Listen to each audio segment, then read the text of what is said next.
السلام عليكم، مرحبا بكم معايا في فيديو جديد. نتمنى يلقاكم في احسن الاحوال ضمن معسلات رمضان. اليوم ان شاء الله غنصايب معكم بليغات الزنجلان. شكلت منهم 3 ديال الاشكال. الشكل الاول بحال الشكل ديال الدميعه زينته بالزنجلان الاحمر، والشكل الثاني بالشكل وريده زينته بالزنجلان الاسود، وهذا الشكل الثالث ديال البليغه المعتاد زينته باللوز ايفيلي. بالنسبه للمقادير كنحتاج نصف كيلو من دقيق الفورس، العبار بكاس العنبه 5 الكيسان ديال الدقيق، وكنحتاج 350 غرام من الزنجلان البلدي يكون مغسول ومنقي وما محمرش. العبار بكاس العنبه 3 الكيسان. كنحتاج كاس من ماء الزهر، وربع كاس من زيت المائده، ونصف كاس من الزبده مذوبه. انا خدمت بالزبده حيوانيه، ممكن تعوضوها بالزبده ديال البواطه، غير ذوبتها، ومعلقه صغيره عامره من النافع، ومعلقه صغيره عامره من القرفه، وعندي خماره كيماويه من فئه 8 غرام، وراس معلقه من الملح. كناخد اناء كنوضع فيه الدقيق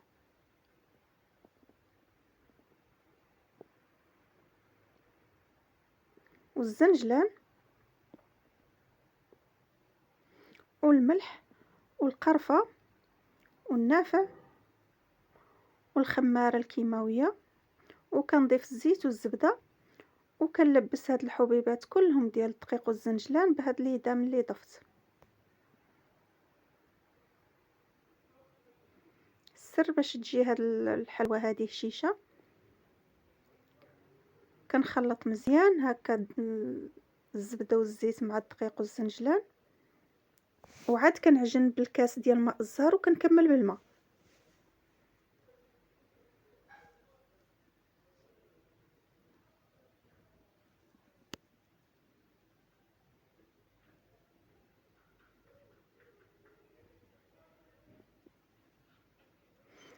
هاد العجين خدا ليا كاس ديال ماء الزهر وكاس ديال الماء يكون عادي من الروبيني.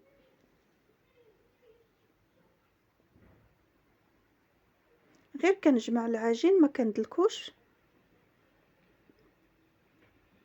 هنايا ضفت الكاس ديال الماء، وكيف ما قلت ما ندلكوش العجين، غير نجمعوه باش تجي هاد الحلوى هشيشه.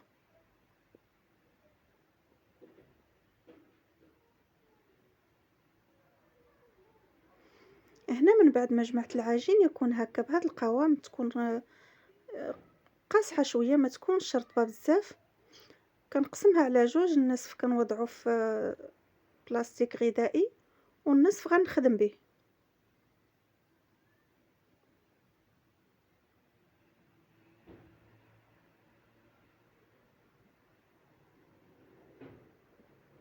كنسرح العجين هكا فوق ورق الطبخ، وممكن تسرحوه غير في سطح العمل.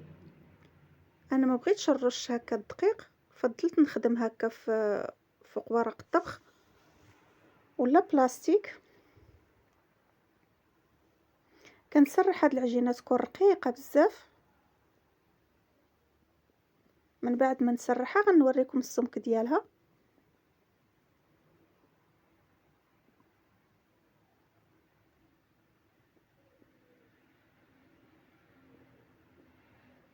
هاد المعسله كتحضر بسرعه وما كتاخدش معنا وقت.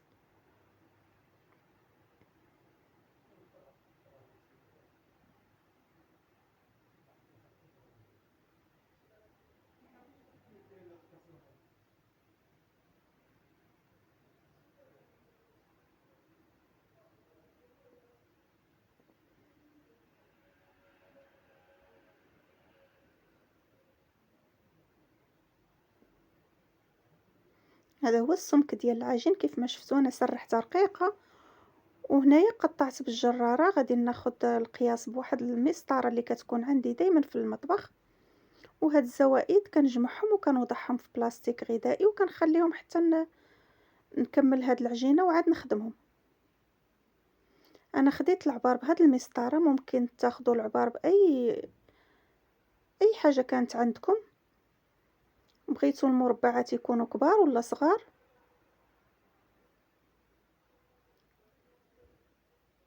كنستمر هكا كنقطع في العرض وفي الطول.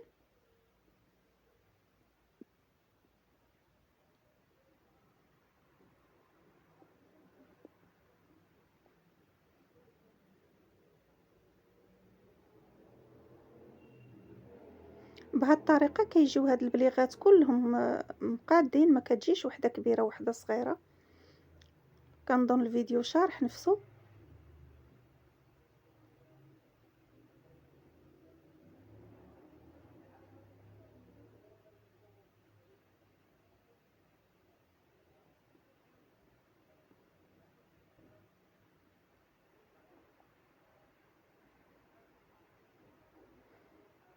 وكنشكل هاد البليغه بهذا الشكل هذا.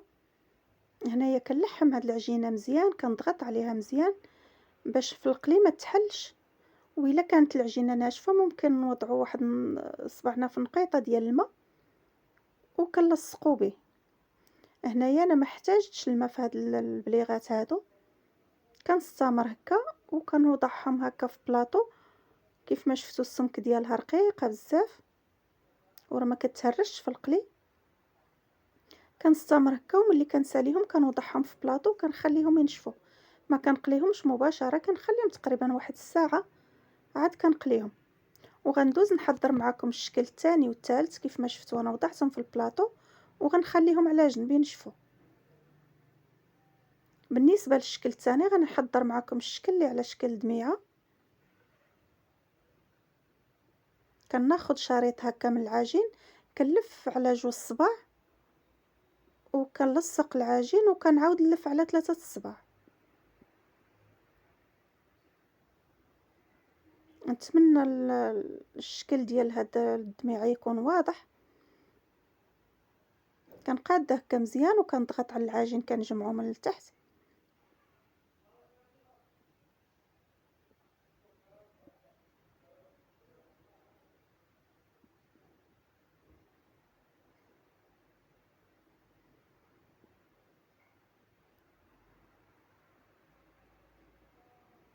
وكنشكلها بهذا الشكل هذا كيف ما موضح في الفيديو.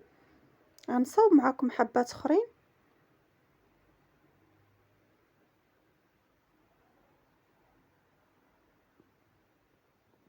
سهله في التحضير، ما كتحتاجش منا شي مجهود وبسرعه كتوجد.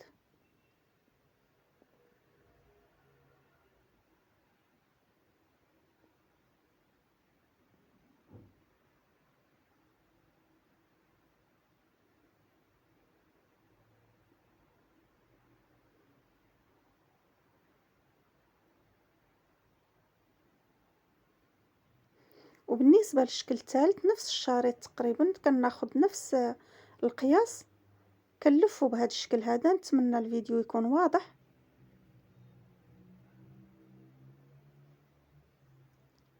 كنقاد دوك الرويسات يكونوا مقادين. هنايا انا كنوضع واحد النقيطه ديال الماء باش كيتجمع ليا هاد العجين وكتلصق لي. كيف ما قلت العجينه راه كتكون خابطه في راسها شويه، ما كتكونش مطلوقه. وكنجمع من الوسط بهذا الشكل.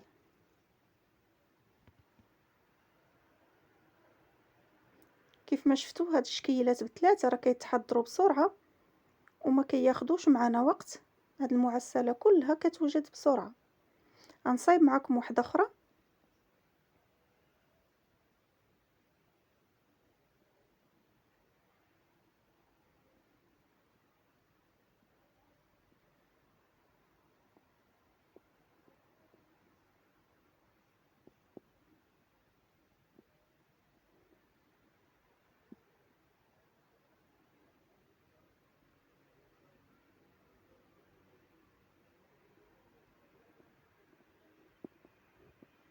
كنضغطوا عليها مزيان من الوسط حتى تنحسوا بها لصقات باش ملي نقليوها ما تحلش. ودابا غندوز مباشره للقلي. من بعد ما كنساليها كلها كنبدا بالبليغات لانه هما الاولين اللي صايبت وكيكونوا نشفوا. كنلوح كميه هكا وما كنحركهمش في الاول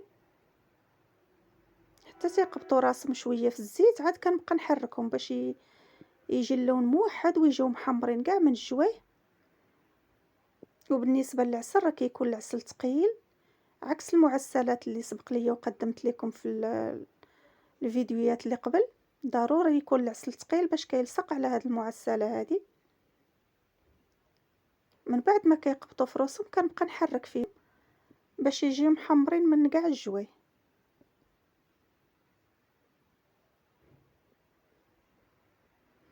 ومباشره من بعد ما كيذهب اللون ديالهم ما نبالغوش في التحمار ديالهم، لان ملي كنديروهم في العسل كيزيد ياخذوا اللون اكثر. غير كيذهب اللون ديالهم كنحيدهم وكنوضعهم في العسل. وبالنسبه للعسل راه كنخليهم تقريبا واحد نصف ساعه ساعه. قد ما خليناهم في العسل قد ما كيشربوا مزيان. عاد كنصفيهم من العسل وكنزينهم كيف ما شفتوا معايا في الاول ديال الفيديو.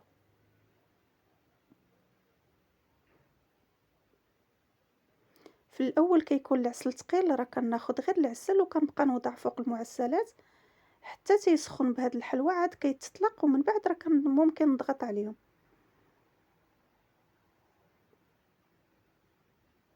لان العسل كيكون باقي بارد كيكون ثقيل، وإلا ضغطنا على الحلوى من الاول غادي تهرس. كنستمر هكا حتى نسالي الكميه كلها اللي عندي ديال الحلوى. وكيف ما قلت كنخلي هاد الحلوى في العسل لمده ديال من ساعه للفوق، عاد كنصفيهم وكنزينهم.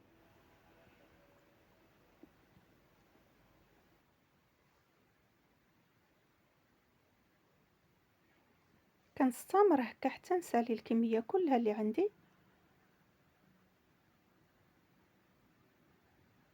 وهنا من بعد ما ساليتهم وتقطروا من العسل زينت هكا هاد الشكيه اللي بالدمعه بالزنجلان الاحمر، والشكل اللي بحال الوريده زينته بالزنجلان الاسود، والشكل اللي بحال البليغه زينته باللوز ايفيلي محمر.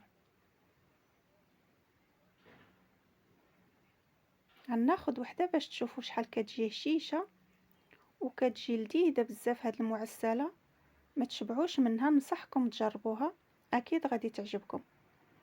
وهذه البليغه ديال الزنجلان كيف ما شفتوا فاش كنهزها راه العسل كيجي معلك لانه كيكون ثقيل وكيبقى لاصق على هاد المعسلات هادو.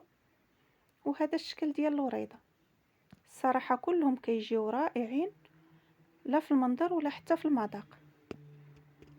ونصحكم تجربوا هاد المعسله هذه. وشكرا لكم بزاف على المتابعه وعلى لي لايك، وبالصحه